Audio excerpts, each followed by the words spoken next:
Assalamualaikum warahmatullahi wabarakatuh. Perkenalkan, saya Nawati dengan NPM 2141172 dari kelas Manajemen 21 Gabungan. Di sini saya akan menjelaskan tentang pengalaman pelanggan secara online. Yang pertama ada perencanaan situs web.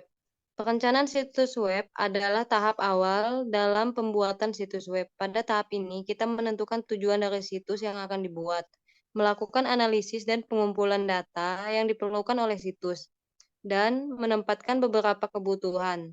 Tahapan perencanaan situs web biasanya meliputi peta situs web, teknologi yang digunakan, dan wireframe setelah tahap perencanaan.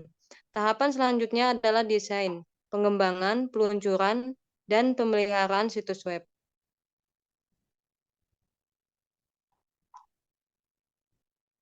Lalu ada memulai proyek pengalaman digital. Memulai proyek pengalaman digital melibatkan beberapa langkah penting untuk memastikan proyek terjadi dengan baik dan membantu perusahaan mencapai tujuan, pemasaran, dan transformasi. Ada beberapa langkah yang dapat diikuti. Yang pertama ada mengidentifikasi alat digital.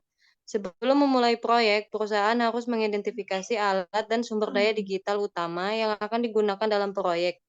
Hal ini penting untuk memastikan bahwa kemampuan alat-alat tersebut dapat memberikan nilai nyata dan memenuhi kebutuhan perusahaan. Lalu ada mengidentifikasi kekuatan. Setelah mengidentifikasi alat digital yang akan digunakan, perusahaan harus mengidentifikasi kekuatan utama yang perlu diperhatikan dalam proyek. Misalnya, jika perusahaan memiliki aplikasi web, mereka perlu mengembangkan aplikasi seluler untuk mempertahankan pelanggan serta menaklukkan pelanggan baru. Lalu ada menetworkiskan dengan pemangku kepentingan. Dalam era yang serba modern, pelanggan mengharapkan bisnis untuk memberikan pengalaman yang mulus melalui berbagai saluran. Oleh karena itu, perusahaan harus menetworkasikan dengan pemangku kepentingan untuk memastikan bahwa mereka memahami kebutuhan dan harapan pelanggan. Lalu ada mengembangkan strategi digital. Setelah mengidentifikasi kekuatan dan menetworkasikan dengan pemangku kepentingan, perusahaan harus mengembangkan strategi digital yang sesuai untuk mencapai tujuan pemasaran dan transformasi. Strategi ini mungkin meliputi penggunaan media digital, optimasi mesin pencair atau SEO, dan pengembangan aplikasi.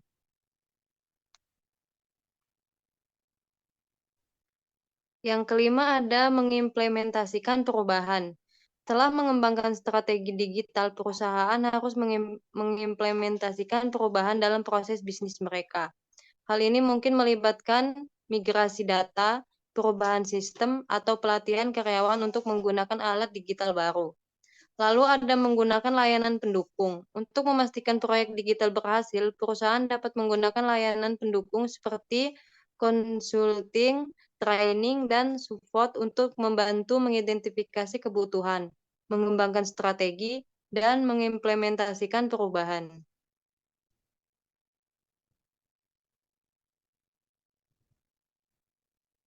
Lalu ada menentukan persyaratan situs web atau aplikasi. Menentukan persyaratan untuk situs web atau aplikasi merupakan langkah penting dalam pengembangan.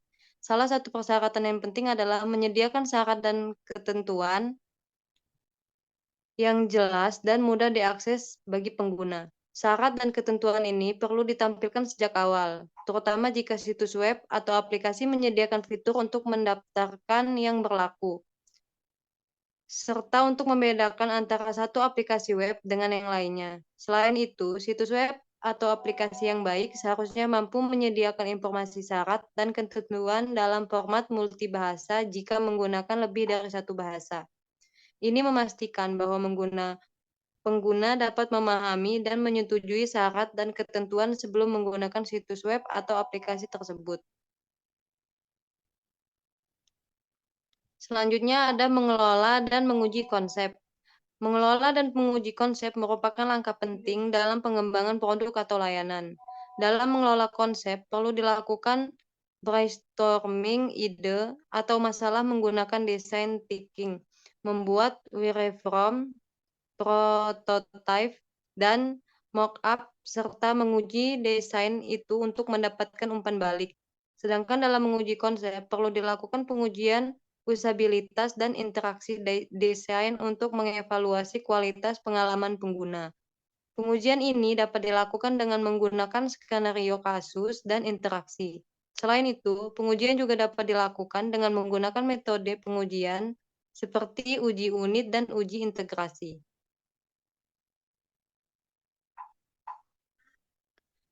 Lalu ada pemasaran secara online. Pemasaran secara online melibatkan penggunaan teknologi digital untuk memasarkan produk atau layanan secara online.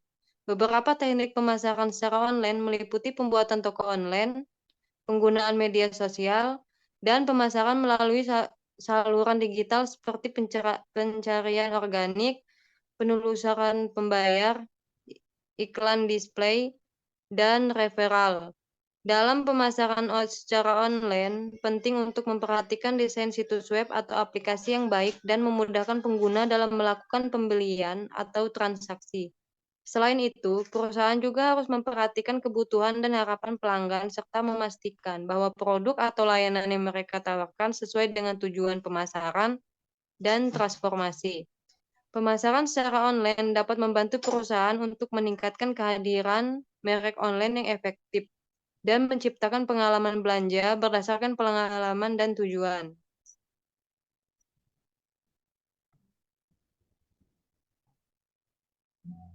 Selanjutnya ada promosi situs dan membangun lalu lintas. Untuk mempromosikan situs dan membangun lalu lintas, ada beberapa cara yang dapat dilakukan secara gratis maupun berbayar. Beberapa cara gratis yang dapat dilakukan adalah dengan membuat konten yang relevan dengan niche Anda, melakukan postingan tamu, memanfaatkan media sosial, dan membuat konten yang evergreen. Selain itu, ada juga cara berbayar seperti berinvestasi dalam iklan, display, dan pemasaran afiliasi. Penting untuk memiliki sasaran yang spesifik dalam membangun lalu lintas dan mempertimbangkan ciri-ciri utama pembangunan lalu lintas yang efektif.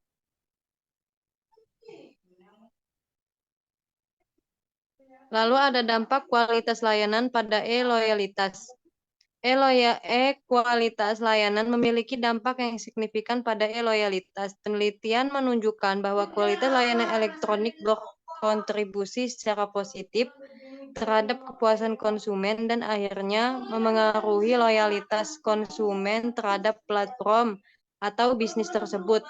Faktor-faktor seperti responsif, kehadapan, jaminan, dan empati merupakan komponen penting dan kualitas layanan elektronik yang mempengaruhi loyalitas. Oleh karena itu, meningkatkan kualitas layanan elektronik dapat berdampak positif pada tingkat loyalitas konsumen terhadap platform e-commerce atau bisnis online. Dalam konteks ini, penting untuk memahami bahwa kepuasan konsumen memediasi hubungan antara kualitas layanan elektronik dan e-loyalitas. Dengan demikian, upaya untuk meningkatkan e-loyalitas dapat melibatkan peningkatan kualitas layanan elektronik dan pengelolaan kepuasan konsumen secara efektif. Sekian yang dapat saya sampaikan. Jika ada akhir kata, saya minta maaf. Sekian, terima kasih. Wassalamualaikum warahmatullahi wabarakatuh.